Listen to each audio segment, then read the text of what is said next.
Notre invité, le professeur Gilles Pialou, chef des maladies infectieuses à l'hôpital Tenon à Paris.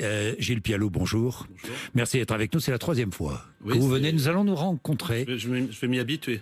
Vous allez vous y habituer. Nous allons vous rencontrer régulièrement. Vous savez pourquoi je vous invite? Je vous invite parce que vous êtes direct, vous êtes franc, vous êtes précis et vous n'avez pas votre langue dans votre poche. Vous dites la réalité des choses. Sans parti pris, sans esprit polémique. Vous êtes là pour nous apprendre, pour nous faire partager ce que vous vivez, ce que vous savez, parce que nous ne savons rien. Et nous sommes là pour vous écouter. Alors, on parle beaucoup de confinement. Évidemment, ce confinement qui va être renforcé. Le président de la République va l'annoncer demain soir. Il va être prolongé. C'est indispensable, professeur? Oui, c'est indispensable parce qu'on n'a pas encore du tout les informations pour organiser le déconfinement et je trouve qu'on en a parlé un petit peu trop tôt. Je pense que c'est important pour les Français de comprendre comment ils vont être déconfinés. Est-ce que ça sera par entreprise, par tranche d'âge, par région? Tout ça peut être mélangé. Je fais partie d'un petit groupe qui réfléchit à l'utilisation de l'intelligence artificielle. On a fait une tribune dans le JDD dimanche là-dessus. Je pense qu'on peut utiliser des techniques modernes de dépistage, de traçage, mais on va pas pouvoir déconfiner 60 et quelques millions de Français tout d'un coup, ça c'est sûr. Oui, je vais revenir tout à l'heure. Je ne veux pas parler trop de déconfinement, moi non plus, parce que le déconfinement, c'est dans combien de temps? C'est dans un mois et demi. Vous avez vu les Italiens, ils ont dit 17 mai, donc... Oui, nous c'est fin mai, quoi.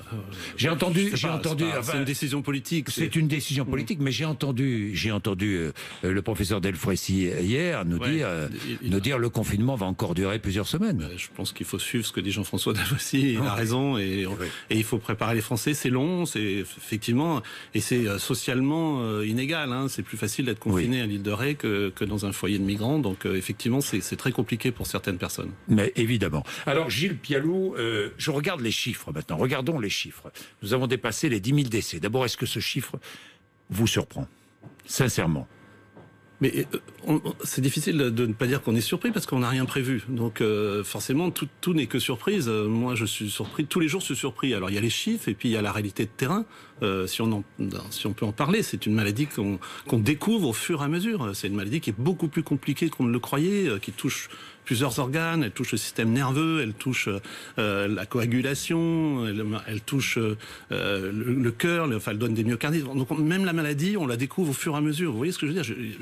J'ai l'impression de revivre, bien que les choses n'ont rien à voir, hein, j'ai un peu l'impression de vivre les premières années du VIH, mais complètement compacté en quelques semaines, où on a un flot d'informations à gérer, et qui effectivement...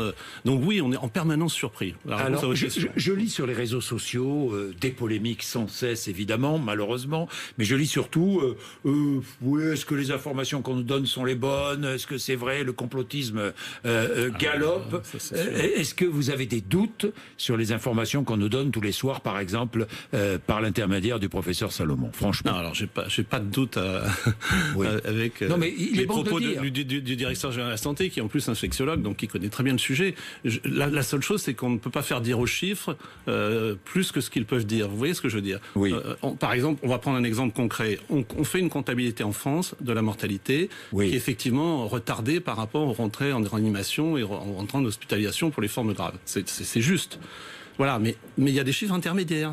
Par exemple, on sait très bien que dans les services de médecine, dont le mien, il y a des personnes qui relèvent de la réanimation, mais qui n'ont pas accès à la réanimation pour plein de raisons, parce que ils ont des comorbidités, parce qu'ils sont récusés de la réanimation. Donc en fait, on a des chiffres intermédiaires. Donc là, les chiffres, si vous voulez, de réanimation, c'est que la partie émergée de la gravité de la maladie. De la gravité de la maladie. Puis il y a toutes les personnes, et je pense notamment aux personnes, et j'insiste bien, parce qu'on n'en parle pas suffisamment et peu, personnes seules, personnes isolées, âgées, qui vivent chez elles, qui sont peu visitées aujourd'hui, et qui peuvent mourir peut-être du Covid-19 sans que personne ne le sache. Alors, c'est la mort silencieuse. Alors, effectivement, on est, quand je dis on, c'est la médecine de ville et la médecine hospitalière, très intrigués, voire préoccupés par le fait que les malades qui ne sont pas Covid, les autres malades, ont carrément quitté le système de soins. Comme on dit, nous, dans les réunions, mais où sont les malades? J'ai fait une formation avec des médecins de ville du 20e, c'est pareil pour eux, ils ont 30% de leur activité. Donc, les malades sont où? En fait, ils sont chez eux. Donc l'impact indirect de ce confinement médical, si je puis dire, ou du fait que les gens aussi ont peur de venir à l'hôpital, il faut dire aussi aux gens que on continue à opérer, on continue à réanimer. des patients qui ne sont pas D'ailleurs, affectés dans par vos le Covid. services, vous voyez revenir des patients pour d'autres pathologies que le Covid-19? Alors, c'est une question. Depuis 2-3 jours, on revoit aux urgences, on revoit arriver des patients qui ne viennent pas pour une suspicion de coronavirus. Et effectivement, pour nous, c'est un signe positif. Ça veut dire que les gens vont sortir de chez eux et on a peur qu'ils sortent de chez eux dans des états dégradés du fait de ce confinement et puis aussi de la peur de venir dans un hôpital. Donc, où le on message pense qu'il n'y a que du Covid. Allez à l'hôpital si votre situation est sérieuse, grave. Il y a aussi la télémédecine pour la médecine de ville. Il y a plusieurs solutions. Il faut continuer à surveiller son hypertension par télémédecine, par des applications. Il faut surtout pas. Ça va durer et pour certains malades, ça va être un peu long. Bien. L'âge des patients dans votre hôpital s'élargit ou pas? Est-ce que ce sont toujours une majorité est-ce que c'est une majorité de patients âgés qui viennent, qui entrent à l'hôpital? La médiane des gens en réanimation, elle est autour de 60 ans, ce qui veut dire qu'il y a 50% des gens qui ont moins de 60 ans. Oui. Donc voilà, donc ils sont jeunes. Concret, dans notre réanimation, ça va de 30 à 80 à 78 ans. Oui, le plus jeune décès chez vous, 32 ans, je crois, dans votre service, et le plus âgé, 93 ans. Est-ce que j'ai une autre question qui me venait à l'esprit? Est-ce que les patients qui sont hospitalisés sont dans une situation plus grave qu'au début de l'épidémie? Est-ce que les patients qui viennent à l'hôpital sont dans une situation plus grave qu'au début de l'épidémie? La réalité, c'est oui.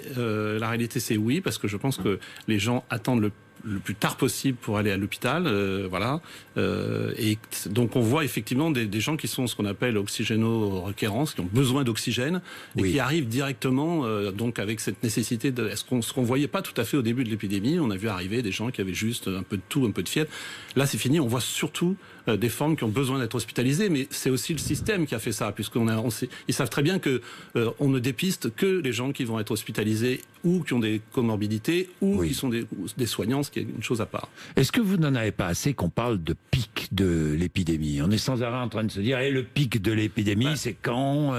C'est vrai que je lutte un peu contre les concepts qui n'ont pas de sens. On en a eu la grippounette et puis maintenant on a le pic, mais ça sera pas le pic de quête méridionale, c'est pas le pic du midi, vous voyez, c'est pas tac tac et ça n'existe pas, ça n'existe pas, c'est artificiel.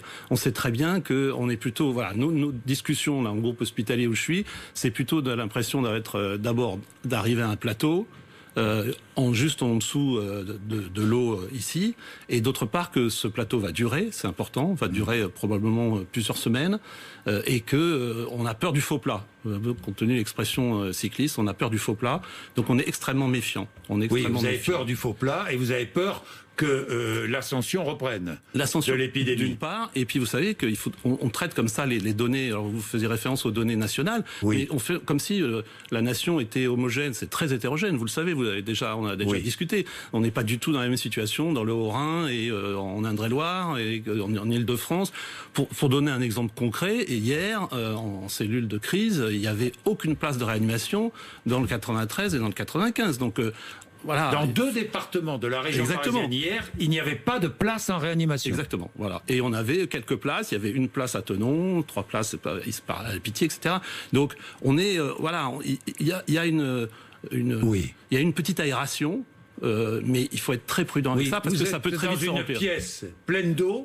Vous avez le plafond au-dessus, vous respirez encore. Voilà, c'est ça. On a d'autres métaphores. D'autres métaphores, par exemple. Chaque maillon, il y a un réanimateur qui dit que chaque maillon qu'on rajoute à la chaîne nous donne un peu plus de respiration. Oui. Et les maillons, vous savez ce que c'est? C'est le fait d'exfiltrer les malades vers les centres privés. Dans d'autres réanimations, il y avait encore 2 TGV qui sont partis, comme vous le savez, ce week-end, donc qui ont emmené des patients de Thonon. Ça, c'est indispensable. Les transferts de malades, c'est indispensable. Il faut le voir aussi comme un élément incroyable. C'est qu'on est capable de faire ça aussi. Oui. À l'assistance publique, là où je travaille, on est capable d'organiser ça vers le privé, vers des régions, que les régions acceptent aussi, parce que les régions pourraient dire, attendez, nous, on n'est pas contaminés, mais qui nous dit que telle région, la Bretagne, on ne sera pas comme le Haut-Rhin dans 6 mois. Donc ils ont joué le jeu. Et les trains vont dans les 2 sens. Les trains vont avec les patients, mais il y a aussi des équipes qui viennent travailler avec nous. Donc il y a un élan de solidarité qui est quand même, il faudra y revenir, qui est quand même magnifique. Oui, professeur Pialou, il y a aussi un élan de solidarité, parce que là aussi, je voudrais couper court à toutes les rumeurs, fausses rumeurs. Le privé travaille avec le public. Que les choses soient claires. Comme jamais. Comme jamais. Ouais. où il faut arrêter de vouloir opposer public-privé. Je vais vous donner une anecdote, parce que ce sont les petites images. On a dans cet hôpital public qui était en crise, et il le sera a fortiori encore plus en sortant du coronavirus, dans cet hôpital public en crise, il y avait une notion, comme la rentabilité était importante, il y avait une notion qu'on appelle les bed blockers. C'est-à-dire que les malades qui ont, pour des raisons sociales, le plus souvent, restent hospitalisés des mois et des mois. Et par définition, posent un problème de, entre guillemets, rentabilité. Et ben, même les bed blockers, les cliniques privées nous les ont pris. Moi, on a transféré un malade qui était là depuis 7 mois dans un service. Ouais. Donc, les cliniques jouent le jeu. Il faut être clair, de la réanimation et des patients en précarité, ce qui n'est pas facile en temps. Est-ce qu'aujourd'hui, dans vos services de réanimation, dans vos services d'infectiologie, vous recevez des résidents d'EHPAD? Des personnes très peu. Mais pourquoi très peu?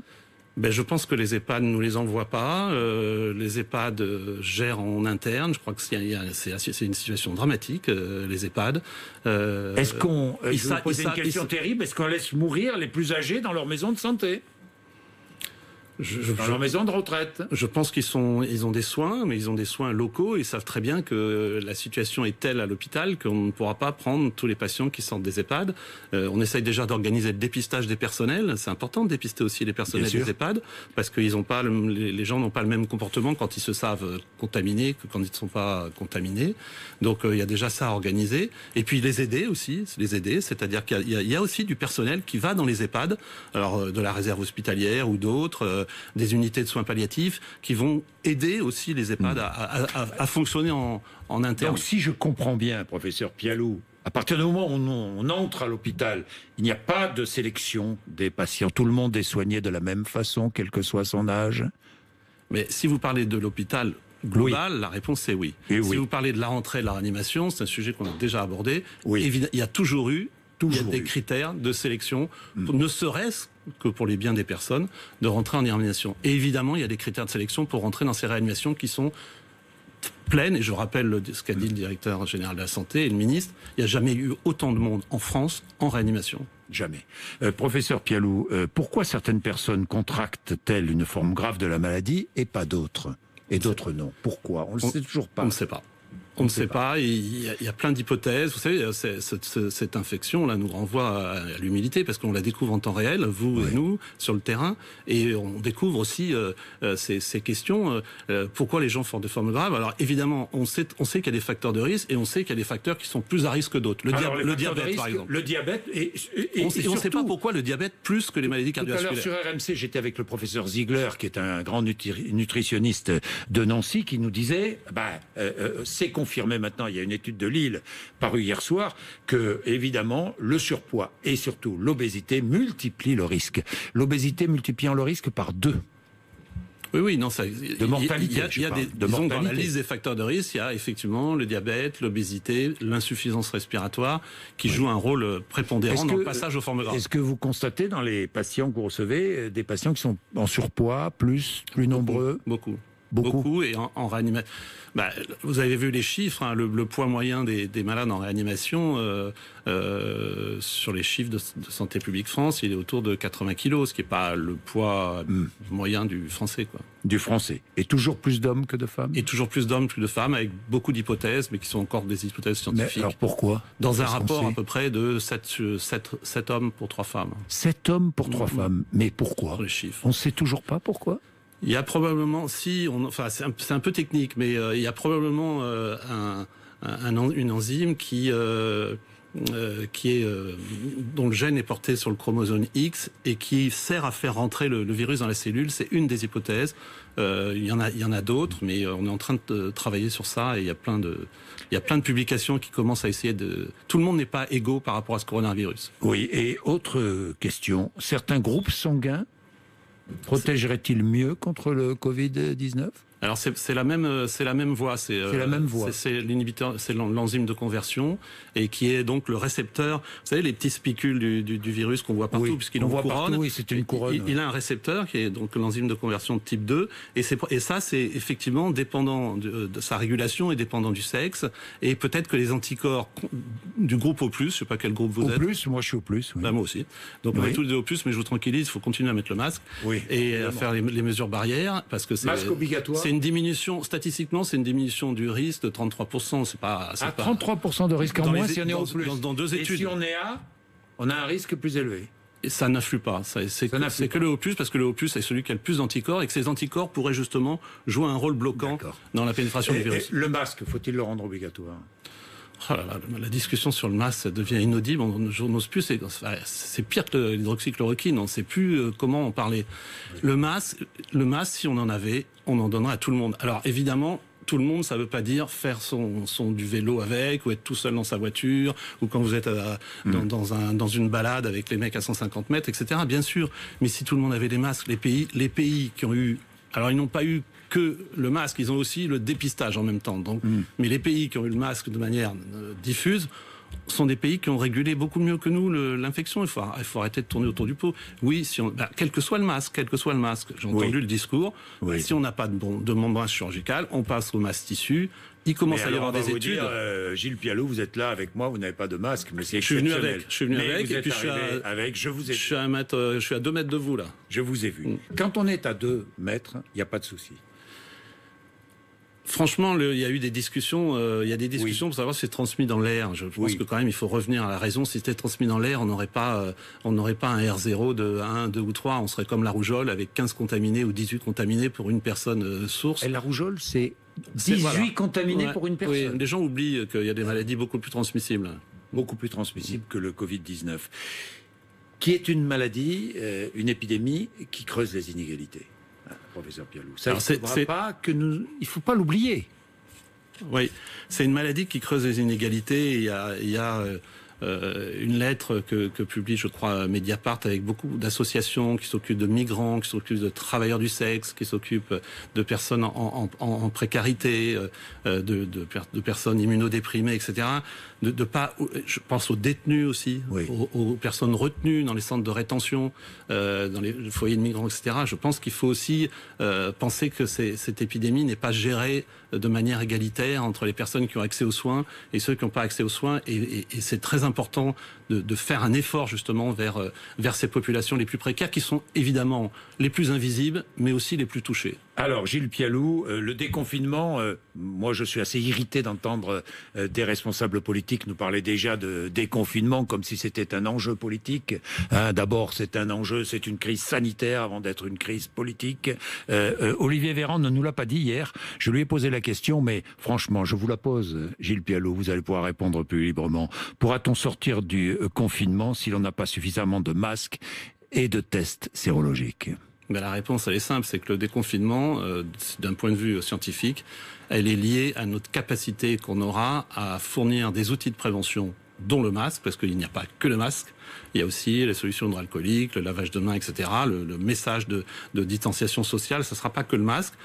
On ne pourra pas avoir un déconfinement scientifiquement efficace si on n'a pas des messages de prévention et surtout du dépistage à très haut niveau. Il faut faire de la recherche-action. Ça sera peut-être des entreprises de l'automobile, ça sera peut-être des universités. On leur donnera les moyens de faire des tests. J'ai oublié de vous l'amener, mais on a des tests au bout du doigt qui donneront des réponses. Vous les avez déjà ? On les a, ils sont en cours d'évaluation. Vous êtes testé vous-même ? Non. Non, je ne l'ai pas fait. Pourquoi ? Je ne l'ai pas fait parce que que ça vous renseigne sur le fait que vous avez eu la maladie, parce que ça ne renseigne pas sur le fait que vous êtes infecté. Et cette information-là ne va pas influer sur ma vie. Ça ne vous intéresse pas de savoir si vous l'avez eu ou pas ? Je ferai ça après une fois que ça sera terminé. Après la crise. Pour l'année prochaine, éventuellement, ou pour le prochain rebond du virus. Mais pour répondre à votre question, c'est vrai, il va falloir faire du dépistage massif, savoir quelle population a été touchée. Vous savez qu'il y a des études de l'Imperial College qui disent qu'on aurait peut-être que moins de 10% des gens qui ont des anticorps. Donc c'est vraiment très important parce que les gens qui ont des anticorps, par définition théorique, ils vont être protégés.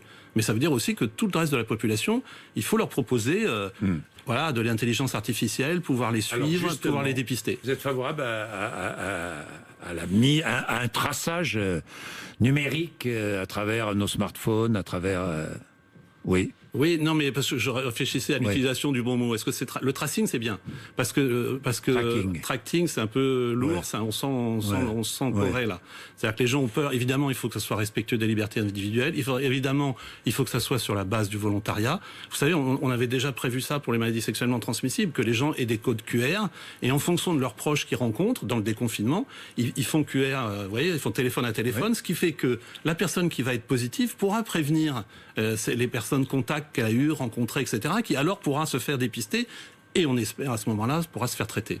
Donc pour vous, c'est indispensable. C'est indispensable pour le déconfinement. Sur la base de la recherche, du fait que les entreprises vont s'engager. Il y a plein d'entreprises qui sont volontaires dans plein de secteurs pour tester leur population, leur acheter des autotests parce que ça s'achète. Il faut c'est un investissement. Et comme ça, on pourra à la fois renseigner sur le taux de positivité. Alors évidemment, ça dépendra d'une région à une autre, ça dépendra d'une tranche d'âge à une autre, et les gens n'auront pas le même taux de séropositivité en fonction de la région ou de l'âge.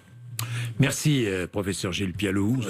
Rendez-vous dans une quinzaine de jours, hein, professeur? Si on peut, mais on pourra. On sera là. Allez, dans une quinzaine de jours, chef des maladies infectieuses de l'hôpital Tenon à Paris. Il est 8h55 sur RMC BFM TV.